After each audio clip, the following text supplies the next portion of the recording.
رحم الله من يقرأ الفاتحة.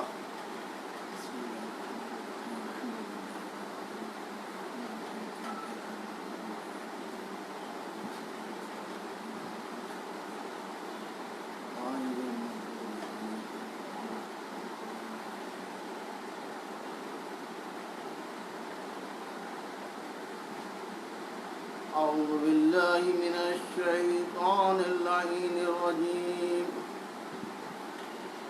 بسم الله الرحمن الرحيم.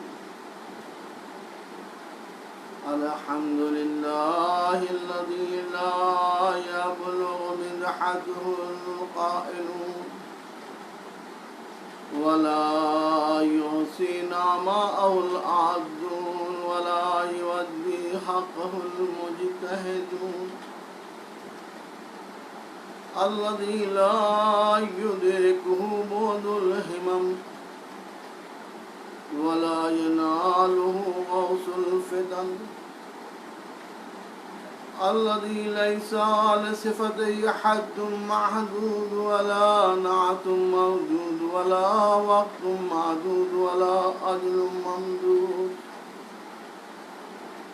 فضل الخلائق بقدرته ونشر الرياح برحمته وودد بالسحور ميدان أرضه والصلاة والسلام والتحية والإكرام مولانا مولى الكونين جد الحسن والحسين أبي القاسم المصطفى محمد وعلى آله الطيبين الطاهرين المعصومين المظلومين المنتخبين الغر الميامين الذين أذهب الله عنهم الرجس وطهرهم تطهيرا لا سيما ابن عمه علي عليه السلام الذي نسبه علما للإسلام ورفعه لكسر الأصنام واللعنة الدائمة الباقية على أعدائهم أجمعين من الآن إلى قيام يوم الدين. أما بعد فقد قال الله سبحانه وتبارك وتعالى في كتابه المجيد وفرقان الحميد وقوله الحق. بسم الله الرحمن الرحيم. وما أتاكم الرسول فخذوه وما نهاكم عنه فانتهوا. صلوات على محمد وآل محمد. اللهم صل على محمد وآل محمد وعجل فرجهم. بسم الله الرحمن الرحيم. اللهم كن لوليك الحجة بن الحسن صلواتك عليه وعلى آبائه في هذه الساعة وفي كل ساعة وليا وحافظا وقائدا وناصرا ودليلا وعين حتى تسكنه أرضك طوعا وتمتعه فيها طويلا. اللهم صل على محمد وآل محمد. معزز ناظرین، واجب الاحترام سامعین، برادران ایمانی، جس آیہ کریمہ کی تلاوت کا شرف حاصل کیا، خداوند عالم ارشاد فرما رہا ہے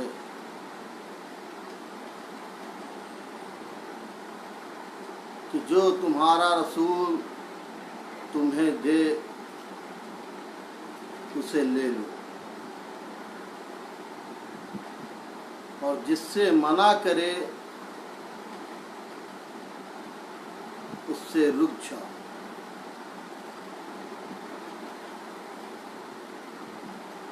برادران ایمانی،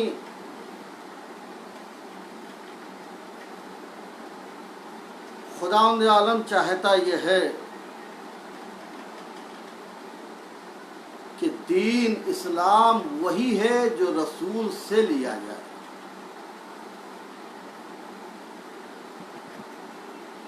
جس سے رسول روک دیں اسے رک جانا چاہیے.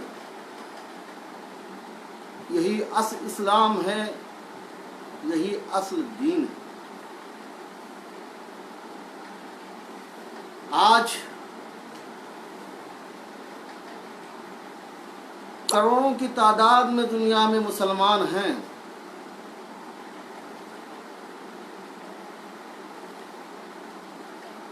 لیکن شاید وہ صحیح معنوں میں رسول ہی کو نہیں سمجھ پائے. اگر پیغمبر اکرم کو سمجھ لیتے، اگر رسول اکرم کو سمجھ لیتے تو آج جس تنزلی کے ہم شکار ہیں، جس ذلت و خواری کے ہم شکار ہیں، یہ نہ ہو. ہم محمد مصطفیٰ کا کلمہ پڑھتے ہیں، لیکن محمد مصطفیٰ کی معرفت نہیں ہے، نہیں حاصل کرتے. دو چار باتیں جو سامنے کی ہو میں عرض کر دوں کہ کلمہ پیغمبر کا پڑھتے ہیں، لیکن جو پیغمبر نے ہمیں دیا ہے اسے ہم لینے کی کوشش نہیں کرتے. چونکہ انہدام جنت البقیع کے سلسلے میں مجلس ہے، لہذا مجھے اسی سلسلے میں گفتگو کرنی ہے. اللہ سلامت رکھے دہلی عزاداری کو اور تمام کارکنان کو، کچھ جو لاک ڈاؤن میں بھی صدائے احتجاج بلند کر کے یہ بتاتے ہیں اے رسول وہ اور ہوں گے جو آپ کو نہیں پہچانتے، لیکن ہم آپ کو بھی پہچانتے ہیں، آپ کی دختر کو بھی جانتے ہیں اور پہچانتے ہیں. ہمیں جانتے ہیں یہ آواز احتجاج جو ہم بلند کر رہے ہیں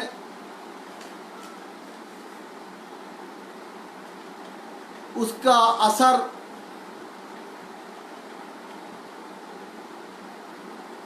بظاہر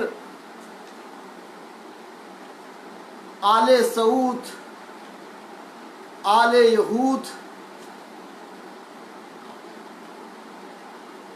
نہ قبول کرے، لیکن یہ ضرور ہے کہ جب پروردگار ہم سے سوال کرے گا، نبی اکرم ہم سے سوال کریں گے کہ تم نے اس ظلم کو ہوتے ہوئے دیکھا تو تم نے کیا کیا، تو سر بلند کر کے ہم یہ کہیں گے جو ہمارا وظیفہ تھا، جو ہمیں کرنا چاہیے تھا، وہ ہم نے کر کے بتایا کہ ہم نے اپنے وظیفے کو انجام دیا. دہلی عزاداری کے ذریعے ہماری بات لوگوں تک پہنچے کہ مسلمان بہت غافل ہے، بہت نادان ہے، اس لیے کہ اگر ہم رسول اکرم کا کلمہ پڑھتے ہیں تو رسول اکرم نے ہمیں جو بتایا اسے ہم مانیں، اپنی زندگی میں اتارنے کی کوشش کریں.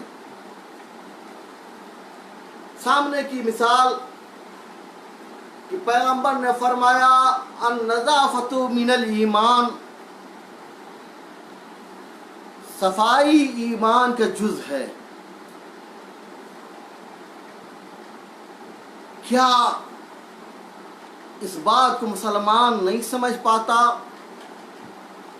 پیغمبر نے جو فرمایا ہے کہ دیکھو تمہاری ایمان کی نشانی صفائی ہے، طہارت ہے، پلیدگی اور گندگی نہیں ہے۔ اس کے برعکس آج ہماری پہچان کیا ہو گئی ہے؟ جس گلی، جس کوچے، جس محلے میں آپ جائیں اور زیادہ گندگی پائیں، سمجھ لیجئے یہ مسلمانوں کی گلی ہے، یہ مسلمانوں کا محلہ ہے۔ ایسا کیوں ہے؟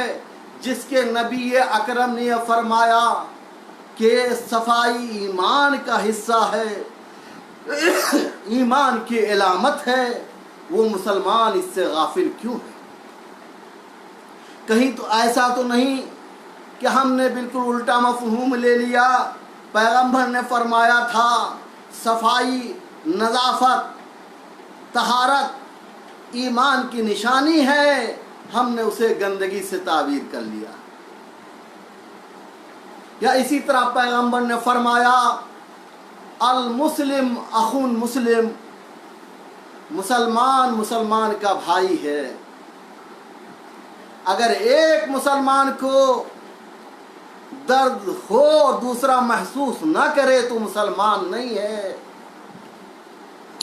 لیکن جب ہم دیکھتے ہیں کہ بھائی سمجھنے کے بجائے ایک مسلمان دوسرے کو قاتل کرنے، دوسروں کو کافر کہنے پر تلا ہوا ہے، دوسروں پر لعن طعن کرنے پر تلا ہوا ہے، دوسرے کے خون کو مباح کرنے پر تلا ہوا ہے، اس کا مطلب یہ ہے کہ ہم نے پیغمبر سے جو لینا چاہیے وہ نہیں لیا۔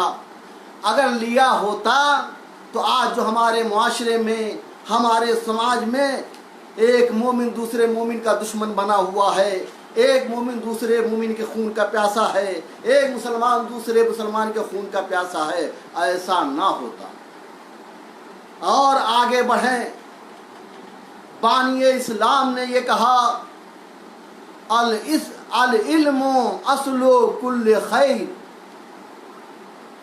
علم تمام خیر کی جڑ ہے۔ علم اگر ہم حاصل کریں گے تو خیر کے راستے پر ہوں گے، اور وہیں پر بانی اسلام نے کہا الجہل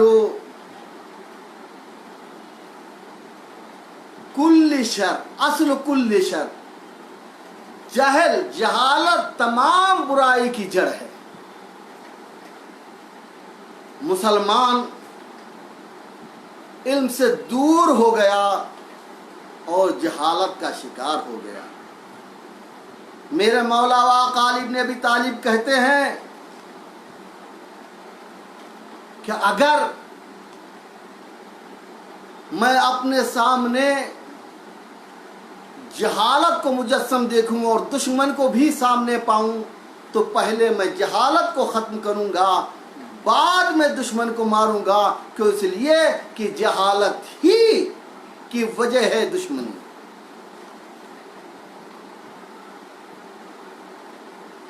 میرے عزیزوں، میرے دوستو، آج مسلمان اس طرح جہالت کا شکار ہے کہ اپنے ہی بھائی کا خون کر رہا ہے، اور خون کرتے ہوئے ذرا بھی ہچکچاہٹ، شرمندگی، ذلت نہیں محسوس کرتا۔ اس کا مطلب یہ ہے کہ ہم نے وہ راستہ جو ہمیں ہمارے پیغمبر نے دیا تھا، ہمارے امام نے دیا تھا، اسے ہم نے بھلا دیا۔ ہم ایک دوسرے کے حقوق کا خیال نہیں کرتے۔ مولا علی علیہ السلام کہتے ہیں رضینا قسمت الجبار فینا لنا علم وللآداء مال۔ اے پروردگار، علی تیرے اس تقسیم پر راضی ہے کہ تو نے میرے حصے میں علم دیا اور دشمن کے حصے میں مال دیا۔ اگر علی والے ہو، اگر رسول والے ہو، تو ضرورت اس بات کی ہے کہ ہم علم کی دولت سے مالا مال ہوں۔ علم کی دولت اگر حاصل کر لیں گے تو پھر زمانہ تمہاری چوکھٹ پہ سجدہ ریز ہوگا، تم زمانے کی چوکھٹ پر سجدہ کرنے نہیں جاؤ گے۔ جو پیغمبر نے ہمیں دیا تھا وہ ہم بالکل بھول گئے۔ پیغمبر نے کہا تھا انما المؤمنون کانوا اخوہ۔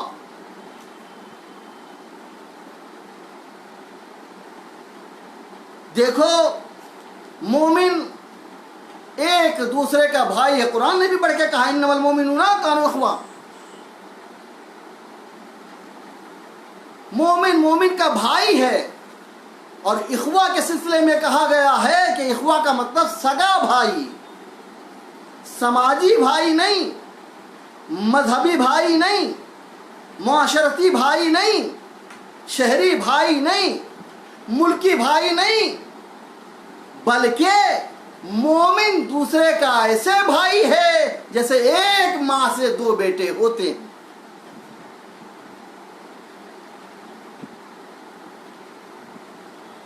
کہنے کا مطلب یہ ہے کہ ہم نے پیغمبر اکرم کو ہی نہیں سمجھا، پیغمبر اکرم ہی کو نہیں جانا، جس کی وجہ سے اختلاف ہے، انتشار ہے۔ اور بات میں کہہ دوں کہ جہاں علم ہے وہاں اختلاف نہیں ہے، وہاں انتشار نہیں ہے۔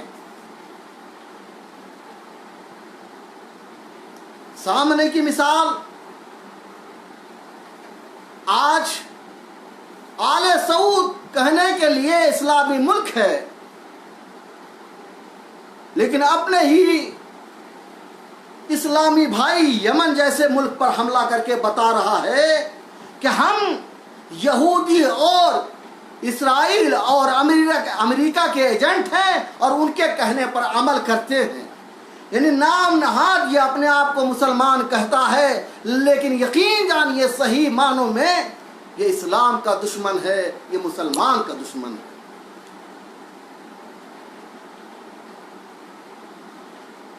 میرے عزیزوں، میرے دوستوں، جو رسول دے اسے ہم لے لیں اور جس سے منع کریں اسے ہم رک جائیں۔ جب آپ منطقی طور پر سوچیں گے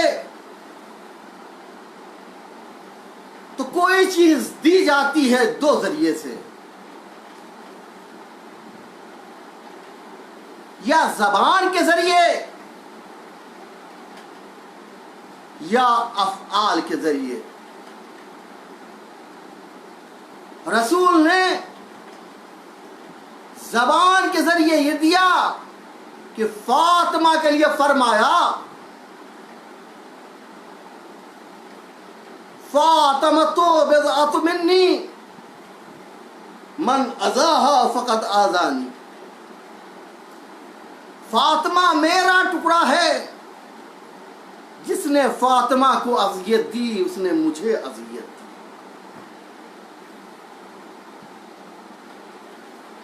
اور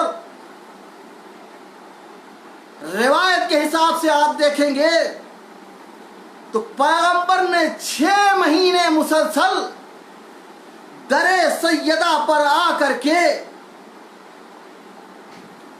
السلام علیک یا فاطمۃ الزہرا، السلام علیکی یا اہل بیت النبوہ و معدن الرسالہ، یہ سلام کر کے بتایا دیکھو جب رسول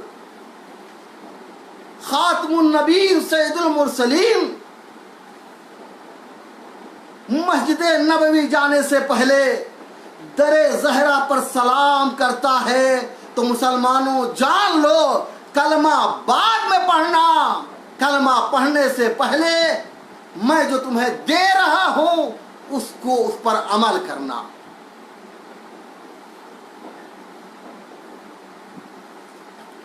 حسن حسین کو یہ کہہ کے آپ نے پہچنوایا الحسن والحسین سیدہ شباب اہل الجنہ، حسن حسین جوانان جنت کے سردار ہیں، علی مرتضیٰ کو یہ کہہ کے فرمایا من کنت مولاہ فہذا علی مولا، جس کا میں مولا ہوں اس کا علی مولا. اور پھر حسن حسین کو کردار کے ذریعے، فعل کے ذریعے دوش پر بٹھا کر کے بتایا دیکھو یہ اتنے بلند ہیں کہ خاتم المرسلین ان کے لیے ناقہ بن جاتے ہیں. عزیزوں اور دوستوں، صحیح معنوں میں اگر ہم نے پیغمبر کو پہچان لیا ہوتا، جان لیا ہوتا، تو ہمارے درمیان یہ جو اختلاف ہے اختلاف نہ ہوتا. یہ انہدام جنت البقیع کا جو سانحہ رونما ہوا یہ نہ ہوتا. آپ خود سوچیں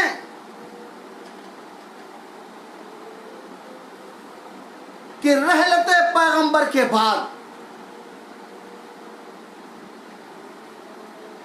75 دن میں شہزادی اس دنیا سے رخصت ہوئی، لیکن یہ دور بھی آیا کہ شہزادی کا جنازہ رات کی تاریکی میں اٹھایا گیا.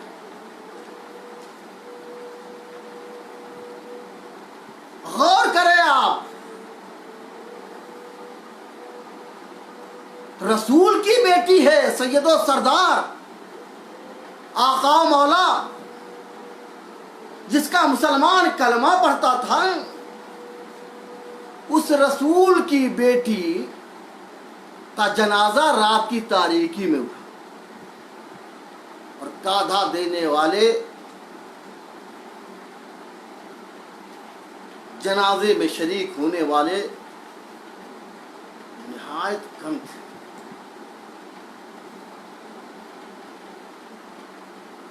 یہ احترام زہرا تھا. اس کا مطلب ہے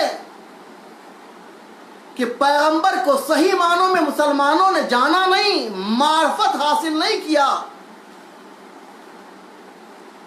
ورنہ ایسا نہیں کر سکتے تھے. میرے عزیزو، یہ نہ جاننے کی وجہ ہے کہ کشمیر میں درگاہ حضرت بل، جس میں کہا جاتا ہے کہ منہ مبارک ہے یا بال ہے، اور جب اس کی ذرا سی بے حرمتی ہوئی تو مسلمان سڑکوں پر آ گیا، آواز احتجاج بلند کرتا رہا کہ ہم اپنے رسول کے تبرکات کی بے حرمتی نہیں ہونے دیں گے، ہم بال کی بے احترامی نہیں ہونے دیں گے. کیوں مسلمانوں، اگر علم ہوتا، معرفت حاصل کیے ہوتے تو سچ بتائیے، بال کی تمہیں پرواہ ہے، آل کی تمہیں پرواہ نہیں ہے.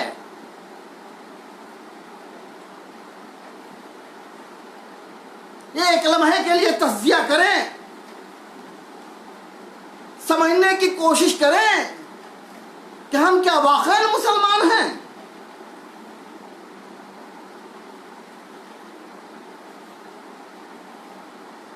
ایک عرصہ گزرنے کے بعد خلافت راشدہ کا سلسلہ ختم ہوا. اس وقت ان کے سمجھ میں نہیں آیا کہ قبور اور قبرستان جانا پیغمبر اسلام نے منع کیا تھا. یہ ابن تیمیہ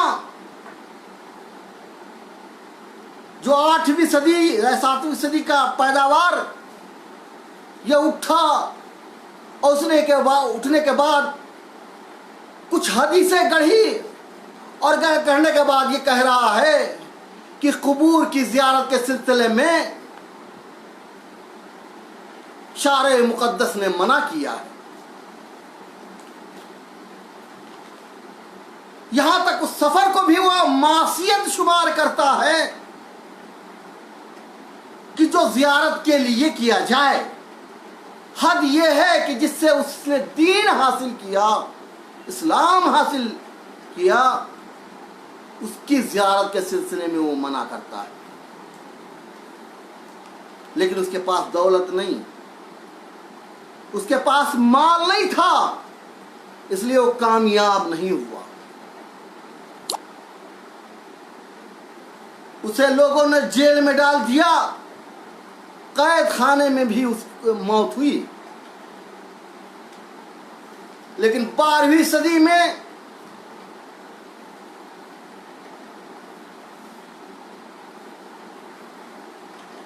محمد ابن عبد الوہاب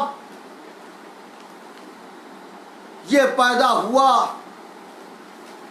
تو اس نے اپنے مکاری عیاری کے ذریعے آل سعود کو بھی ملا لیتا ہے، اور ملانے کے بعد حکومت کا جھانسا دینے کے بعد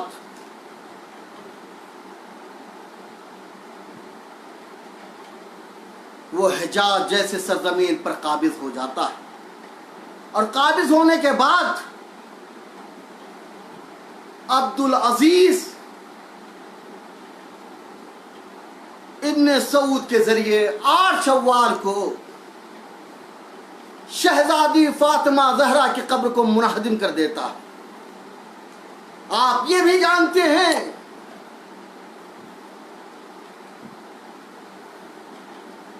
کہ بقیع میں صرف شہزادی فاطمہ زہرا کی قبر نہیں ہے، رسول اللہ کی 2 پھوپھیوں کی بھی قبر ہے، مادر عباس کی قبر ہے، مادر امیر المومنین کی قبر ہے، امہات المومنین کی قبریں ہیں، رسول کے بیٹے کی قبر ہے. یہ صرف زہرا یا زہرا کے بیٹوں کی قبر نہیں.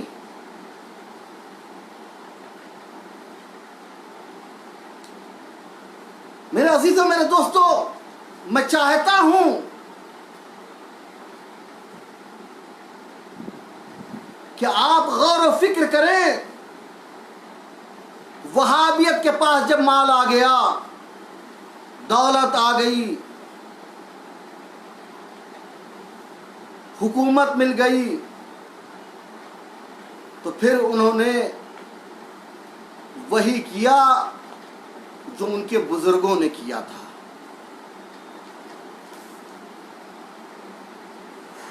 زندگی میں فاطمہ اور اولاد فاطمہ کے حق کو غصب کیا گیا.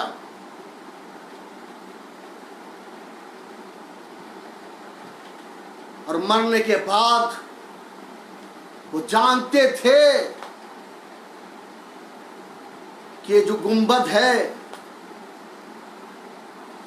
یہ جو مزار ہے، یہ صرف مزار ہی نہیں ہے، یہ آج بھی فیوض و برکات کی جگہ ہے جہاں سے لوگ دور دور سے آتے ہیں اور ان سے بہت سارے فیوض حاصل کرتے ہیں. لہذا انہیں یہ کیسے گوارا ہو سکتا ہے کہ جنت البقیع کا روضہ باقی رہے، اور اس کے سلسلے میں طرح طرح کی حدیثیں پیش کرتے ہیں. مسلمان جاننے کی کوشش کرے، سمجھنے کی کوشش کرے. یہ حدیث رسول اسلام ہی سے مروی ہے. قبروں کی زیارت کرو. کیوں؟ کیونکہ اس سے دل نرم ہوتا ہے، آنکھوں سے آنسو بہتے ہیں، آخرت کی یاد تازہ ہوتی ہے. اسے ہرگز بیکار نہ کہو. سورہ توبہ میں خداوند عالم منافقوں کے سلسلے میں کہتا ہے کہ ان میں سے جو مر جاتے ہیں ان کے جنازے پر ہرگز ان کے جنازے کو ہرگز نہ پڑھو اور اس کی قبر پر بالکل نہ ٹھہرو. وہ لوگ خدا اور رسول کے سلسلے میں کافر ہیں, فسق و فجور کی حالت میں دنیا سے گئے ہیں. یہ حکم منافقوں کے لیے ہے. اس آیت میں منافق کی قبر پر ٹہرنے سے منع کیا گیا ہے. ان کے لیے دعائیں مغفرت کرنے کے لیے روکا گیا ہے, جس کا مفہوم یہ بھی تو ہے کہ مومن کے لیے دعائیں خیر کی جا سکتی ہے, ان کی قبروں کی زیارت کے لیے جایا جا سکتا ہے. اور جب مومن کے قبروں پر جایا جا سکتا ہے, ان کے لیے دعائیں خیر کی جا سکتی ہے, دعائیں مغفرت کی جا سکتی ہے, تو پھر آپ سچ بتائیں اولیاء کرام, ازواج رسول اور اصحاب رسول کے سلسلے میں کیوں نہیں دعائیں خیر کی جا سکتی؟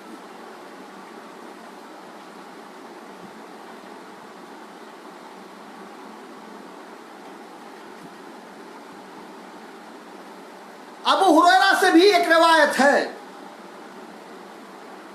رسول اسلام سے نقل کیا ہے کہ اگر مومن اپنے مومن دوست کی قبر کی زیارت کرتا ہے اور اسے سلام کرتا ہے, اس کی قبر پر بیٹھتا ہے, تو صاحب قبر اس کے سلام کا جواب بھی دیتا ہے, اور جب تک وہ وہاں رہتا ہے اس سے وہ محسوسیت محسوس کرتا ہے. آپ سچ بتائیں, بہت ساری حدیثوں کو نقل کیا ہے ابو ہریرہ نے, مسلمان اس حدیثوں کو نہیں پڑھ گیا. اور میں آپ کے سامنے عرض کروں کہ مسلمانوں کے نظر انتخاب میں حضرت عائشہ رسول اکرم کے ازواج میں سے ہیں, اور بہت ہی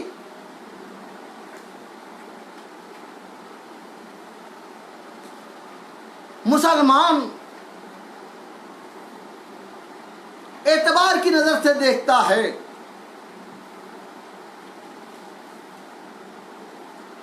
وہی روایت کرتی ہیں کہ پیغمبر اسلام نے فرمایا, امرنی ربی ان آت البقیع فاستغفر لهم. پیغمبر اسلام کہتے ہیں کہ مجھے اللہ نے حکم دیا ہے کہ میں بقیع آ کر مومنین کے لیے استغفار کروں. میں نے پوچھا کیا کہا کروں اے اللہ کے رسول؟ تو آپ نے فرمایا, السلام علی اہل الدیار المؤمنین والمسلمین یرحم اللہ المستقدمین منا والمستاخرین وانا انشاءاللہ بکم لاحقون. سلام ہو تم پر آئے اس دیار میں بسنے والے مومنوں اور مسلموں, خدا ہمارے گزرے اور آنے والے آئندہ لوگوں پر رحم کرے, ان قریب ہم بھی تم سے ملحق ہونے والے ہیں. یہ پیغمبر نے ہمیں سکھایا ہے, یہ پیغمبر نے ہمیں بتایا ہے. لیکن جھوٹوں کی بات مان لی جائے اور پیغمبر کی بات مانی نہ جائے, اس کا مطلب یہ ہے کہ ہم نے پیغمبر کو صحیح معنوں میں جانا نہیں, مانا نہیں.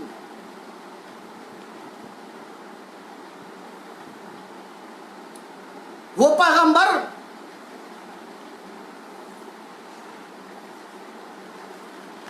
جو ہمارے لیے اسوہ بن کر آیا تھا، نمونہ بن کر آیا تھا، اسے ہم نے پسے پشت ڈال دیا۔ ابن تیمیہ، محمد ابن عبد الوہاب، جو اپنے باپ کا بھی باغی، اپنے بھائی کا بھی باغی، اس کی باتوں کو اہمیت دینے لگے۔ انصاف سے بتائیے کہ ایسے موقع پہ آپ کا دل دکھتا ہے یا نہیں؟ اور اگر آپ کا دل دکھتا ہے تو یقین جانیے پیغمبر اکرم صلی اللہ علیہ وسلم کتنا گریہ کنہ ہوں گے، کتنا دل دکھتا ہوگا، اس کا اندازہ ہم آپ نہیں کر سکتے۔ وہ فاطمہ کہ اگر آپ سے ملاقات کرنے کے لیے آتی تو آپ صرف کھڑے نہیں ہوتے، بلکہ آپ آگے چل کر کے ان کا استقبال کرتے تھے اور انہیں اپنی جگہ پر بٹھاتے تھے۔ اللہ اکبر! کتنی بڑی ناانصافی ہے کہ ہم اپنے بزرگوں کی یاد تازہ رکھیں اور اہل بیت رسول اور آل رسول ان کی یاد کو ختم کر دیں۔ خدا کی قسم دل کباب ہو جاتا ہے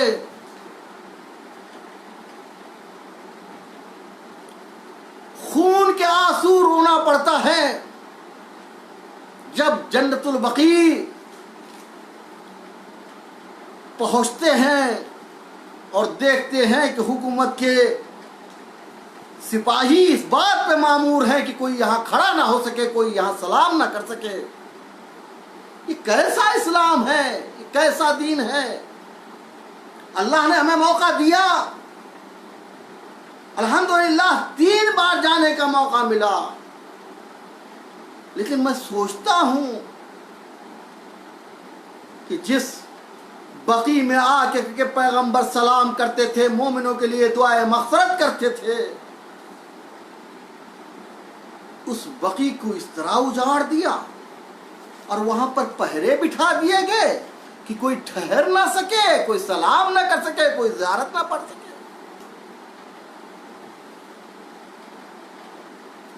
رونے کا مقام ہے۔ اس کا مطلب یہ ہے کہ سید المرسلین محمد مصطفیٰ صلی اللہ علیہ وسلم نے جو ہمیں تعلیم دی تھی، اس تعلیم کو ہم نے بھلا دیا، علم معرفت سے دور ہو گئے۔ لہذا آج اللہ نے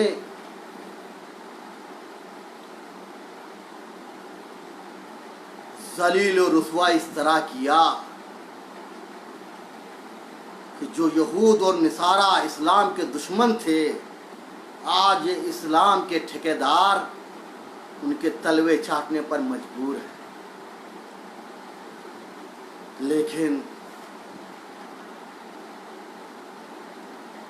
جو مولا علی علیہ السلام کی اس حدیث کو اپنائے ہوئے ہے، رضینا قسمت الجبار فینا، علی اللہ اس تقسیم سے راضی ہے کہ تو نے میرے حصے میں علم دیا، وہ ملک آج بھی سر بلند ہے اور انشاءاللہ سر بلند رہے گا۔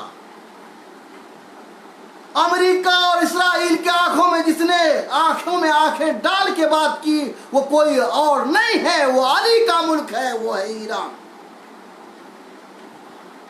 جس نے دنیا کو بتا دیا کہ ہمارے پاس ٹیکنالوجی کی ہو سکتا ہے کمی ہو، لیکن جان لو علم کی کمی نہیں ہے۔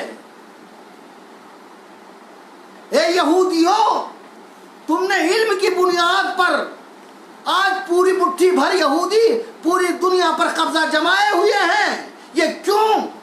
یہودی کامیاب ہیں، مسلمان ناکامیاب ہیں۔ کیوں؟ اس لیے کہ علم سے دور ہو چکا ہے۔ یقین جانیے علی والے جہاں بھی ہیں، جس جگہ میں بھی ہیں، تعداد بھلے ہی کم ہو لیکن علم کی دولت سے مالا مال ہیں، تو اللہ نے انہیں سر بلند بھی کیا ہے اور دشمن کے مقابلے میں انہیں طاقتور بنا کر کے پیش کیا۔ کون جانتا تھا کہ امریکہ کے سامنے ایران اتنا قوی ہو جائے گا کہ امریکہ پیچھے ہٹنے پر مجبور ہوگا۔ کون جانتا تھا اسرائیل کے مقابل میں کوئی آ سکتا ہے؟ نہیں میرے عزیزو، یہ ایران، یہ لبنان کے حزب اللہ اور یہ آیت اللہ زکزکی کے چاہنے والے ہیں، جنہوں نے دنیا کو سوچنے پر مجبور کر دیا کہ اگر علم کی دولت ہے تو تعداد بھلے ہی کم ہو لیکن تمہارے سامنے دنیا گھننے ٹیکنے پر مجبور ہو جائے گی۔ میرے عزیزوں، میرے دوستو، آئیے صحیح معنوں میں پیغمبر کی معرفت حاصل کرنے کی کوشش کریں۔ اس مجلسوں سے ہمیں یہی سبق ملتا ہے کہ جو پیغمبر نے ہمیں بتایا، جو سمجھایا، اس کو ہم جاننے کی کوشش کریں، اس پر عمل کرنے کی کوشش کریں۔ اگر رسول نے فرمایا فاطمہ میرا ٹکڑا ہے تو فاطمہ کو سمجھنے کی کوشش کریں،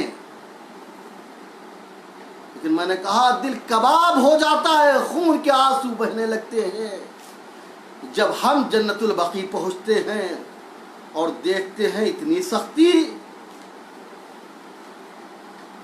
چاہنے والا نہ چاہتے ہوئے بھی رخ کرتا ہے رسول کی طرف، اے رسول ہم نے آپ کے گنبد کو دیکھا ہے، ہم نے اس روشنی کو دیکھا ہے، اے میرے آقا آپ سچ بتائیں، آپ اس روضے میں کیا مطمئن ہوں گے؟ یقین جانیے ہمارا اور آپ کا رسول بھی ملول ہوگا، غمگین ہوگا، خون کے آنسو بہاتا ہوگا۔ کیوں؟ اس لیے کہ جسے بہت زیادہ پیار کرتا تھا اس کے روضے کو 8 شوال عبدالعزیز ابن سعود نے منہدم کر دیا۔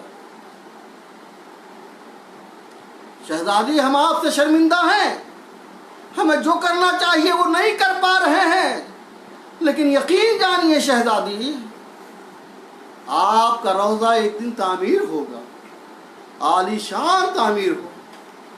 اے شہزادی ہمیں اس بات کا احساس ہے کہ جب ہم قبرستان جاتے ہیں اور اپنے عزیز و اقارب کی قبروں پر شمع جلاتے ہیں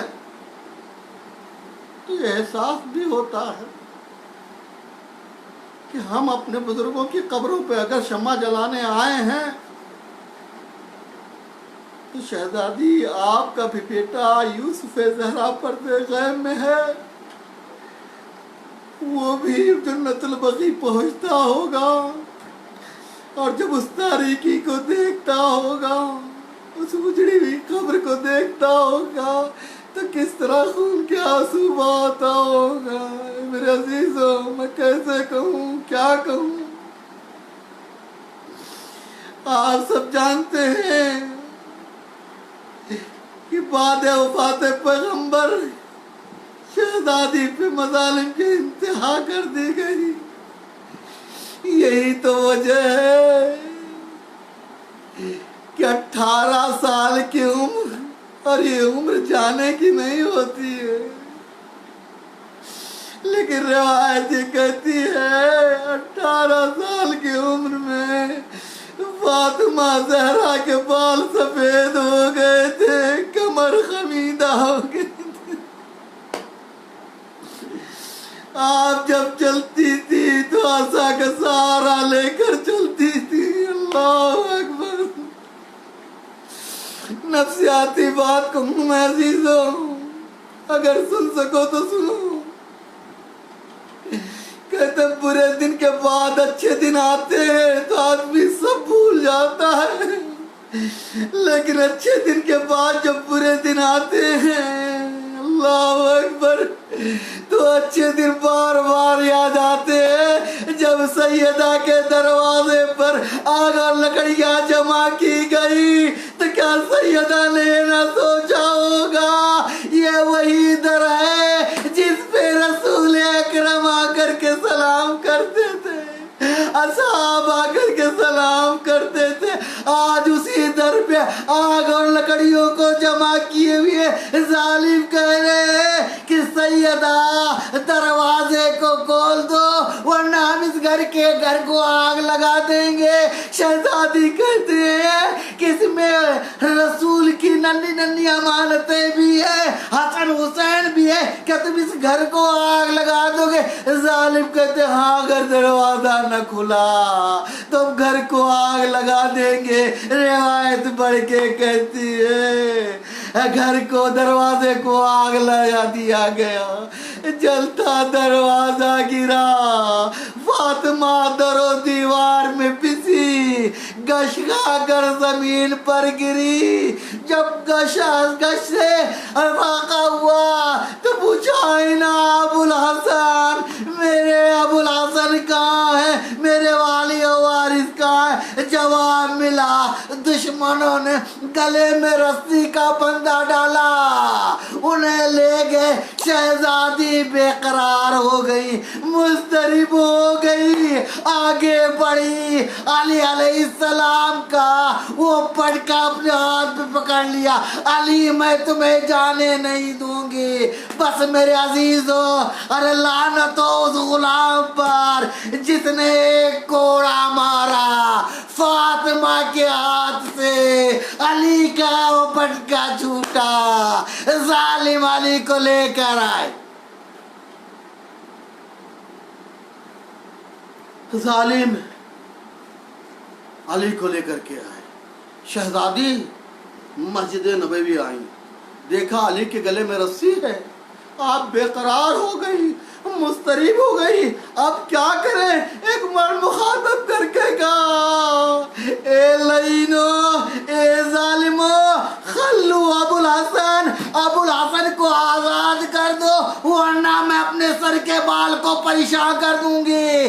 جیسے ہی ظالموں نے سنا ابو الحسن کو آزاد کیا، ہاں میرے عزیزو، فاطمہ زہرا انہیں واپس لے کر کے آئی. مگر میں کہوں گا شہزادی ایک رسی ایک گلا، لیکن آئیے کربلا کے میدان میں ایک رسی نہ جانے کتنے گلے، اس میں چھوٹے بھی ہیں بڑے بھی ہیں. اللہ اکبر. کبھی آپ ایک لمحے کے لیے سوچیں کہ رسول کی بیٹی، چہیتی بیٹی، اکلوتی بیٹی، اس کے ساتھ کتنے مظالم ہوئے. گھر میں آگ لگائی گئی، حد سے محروم کر دیا گیا. فاطمہ کا دل ٹوٹ گیا. فاطمہ نے اسی لیے وصیت کیا ابو الحسن میں جب اس دنیا سے جاؤں تو میرا جنازہ رات کی تاریکی میں اٹھانا اور فلا فلا فلا کو ہمارے جنازے میں شریک نہ ہونے دینا. اے مسلمانوں، رسول کی بیٹی کا کتنا دل دکھا تھا کہ آپ نے علی سے وصیت کیا. علی نے حسب وصیت آپ کو غسل دیا، کفن پہنایا اور پہنانے کے بعد جنت البقیع میں لا کر کے دفن کر دیا. رات کی تاریخ میں آپ کو دفن کیا. اب تاریخ کہتی ہے کہ جب آپ کو دفن کر دیا گیا تو صبح لوگوں کو اس بات کی خبر ہوئی کہ رسول کی بیٹی کو لحد کے سپرد کر دیا. کچھ ظالموں نے کہا نہیں، ہم قبر زہرا کو کھودیں گے، پھر سے نماز جنازہ پڑھیں گے اور پھر دفن کریں گے. اللہ اکبر. علی جیسے صابر کو جلال آ گیا، تلوار کو نیام سے نکالا اور نکالنے کے بعد کہا، قبر زہرا پر گھٹنے ٹیکنے کے بعد کہا کس میں مجال جو قبر زہرا کو ہاتھ لگائے. اگر کس نے بھی یہ جرات کی تو یاد رکھو مدینہ کے گلیوں کو خون سے رنگی کر دوں گا. اے میرا مولا، وہ آپ کا زمانہ تھا، آپ نے چیلنج کیا، کسی میں ہمت نہ تھی جو قبر زہرا کو ہاتھ لگاتا.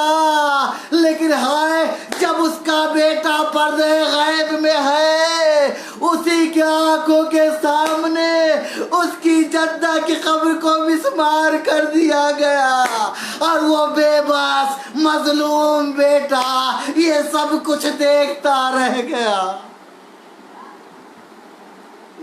میرے عزیزوں، میرے دوستوں، تو ایک نفسیاتی بات کہنا چاہتا ہوں.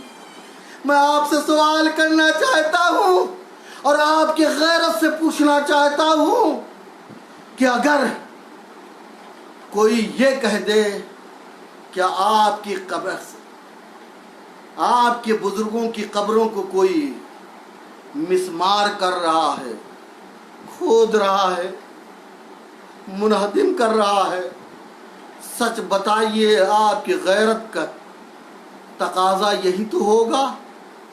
موت آ جائے لیکن جیتے جی ہم اپنے بزرگ کی قبر کو مسمار ہوتے ہوئے نہیں دیکھیں گے، بے احترامی نہیں پسند کریں گے. کیوں میرے عزیزو؟ جب آپ یہ سوچ سکتے ہیں تو زہرا کا بیٹا جو پردے غیب میں اس نے اپنی آنکھوں سے دیکھا میری جدہ کی قبر کو تاراج کیا گیا، لیکن ہائے میرا امام اپنی آنکھوں سے دیکھتا رہا لیکن کچھ بھی نہ کر سکا. میرے عزیزوں، میرے دوستوں، آپ سب کو اللہ زیارت نصیب کرے. کربلا جاتے ہیں نا، نجف جاتے ہیں نا، کاظمین جاتے ہیں نا، وہاں روضے ہیں، روضے سے لپٹ کر کے اپنی بھڑاس نکال لیتے ہیں. اے امام ہم آپ کو فرصت دیتے ہیں. یہ مولا میں جانتا ہوں ہم سب بہت ہی بے چین، لیکن آپ کی جد ہیں، آپ ہم سے کہیں زیادہ بے چین ہوں گے، آپ خون کے آنسو بہاتے ہوں گے. کیوں میرے عزیزوں؟ سچ بتائیے، جب آپ کربلا جاتے ہیں، امام حسین کے روضے سے لپٹتے ہیں اور اپنی بھڑاس رو کر کے نکال لیتے ہیں تو سکون ملتا ہے یا نہیں ملتا ہے؟ جب مولائے کائنات امیر المومنین کے روضے پر جاتے ہیں اور اس ذریعے سے لپٹ جاتے ہیں اور اپنی فریاد کر لیتے ہیں تو آپ کو سکون ملتا ہے نہیں ملتا؟ لیکن ہائے جب ہم جنت البقیع جاتے ہیں تو کبھی امام زین العابدین کے روضے کی بات آتی، کبھی امام محمد باقی، کبھی امام جعفر صادق. اے میرے عزیز، دل کباب ہوتا ہے، یہ روزہ ہوتا تو یہاں بھی لپٹ کر کے ہم گریا کرتے. اے میرے اللہ، جب بقیع پہنچتے ہیں آنسو گرنا چاہتا ہے تو ظالم کے نمائندے ظلم کی حد کر دیتے ہیں اور تماچے مار کے وہاں سے نکال دیتے ہیں، ڈنڈے مار کے وہاں سے دور کر دیتے ہیں. یہ کہاں کا انصاف ہے؟ اے میرے عزیزو، اے میرے دوستو، اگر ہم آپ گریا کناں ہیں، اگر ہم آپ فریاد کر رہے تو یقین جانیے وقت کا امام بھی فریاد کر رہا ہوگا. اے میری جدہ، اگر میں مجبور نہ ہوتا تو میں آتا رہا کہ قبر پہ بہترین روضہ تعمیر کرتا، بہترین گنبد بنواتا. لیکن میرے عزیزو کہیں نہ کہیں کوتاہی ہے، ہمیں بھی جو بے چینی ہوتی ہے. اے امام آپ آئیں اور آنے کے بعد ان قاتلوں سے، ان ظالموں سے بدلہ لیں. لیکن بدلہ کیسے لے گا جب تک ہم اپنے گھر کو، اپنے سماج کو، اپنے معاشرے کو اس امام کے لیے آنے کے لیے آمادہ نہ کریں گے تب تک ہمارا امام آئے گا نہیں. اور جب تک آئے گا نہیں وہ خون حسین، خون اصغر اور شہزادی کی ٹوٹی ہوئی پسلیوں کا کیسے بدلہ لے گا؟ الا لعنت اللہ علی القوم الظالمین سیعلمون الذی ظلموا ای منقلب. پروردگارا تجھے واسطہ محمد و آل محمد کا، تجھے واسطہ اس مختصر سی مجلس کا۔ اے میرے اللہ ہم سب کے گناہوں کی مغفرت فرما، ہم سب کے گناہوں کو معاف فرما، ہم سب کو نیک عمل کرنے کی توفیق عطا فرما، برائیوں سے بچنے کی توفیق عطا فرما۔ اے میرے اللہ، اے میرے اللہ کورونا جیسی بیماری سے تمام شیعان حضر کرار کو محفوظ فرما۔ اے میرے اللہ جو مریض ہیں انہیں بیمار کربلا کے صدقے میں شفا عاجل عنایت فرما۔ اے میرے اللہ جو بے اولاد ہیں شہزادی کی ٹوٹی ہوئی پسلیوں کے صدقے میں انہیں اولاد عطا فرما۔ اے میرے اللہ، اے میرے اللہ ہم سب کو حج و زیارت کی توفیق عطا فرما، ہم سب کے عاقبت بخیر فرما۔ اے میرے اللہ، اے میرے اللہ جنت البقیع کی جلد سے جلد تعمیر فرما۔ حضرت حجت ہمارے آقا و مولا امام عصر کی ظہور میں تعجیل فرما، ہم سب کو امام کے ناصرین میں شمار فرما۔ ربنا تقبل منا انک انت السمیع العلیم۔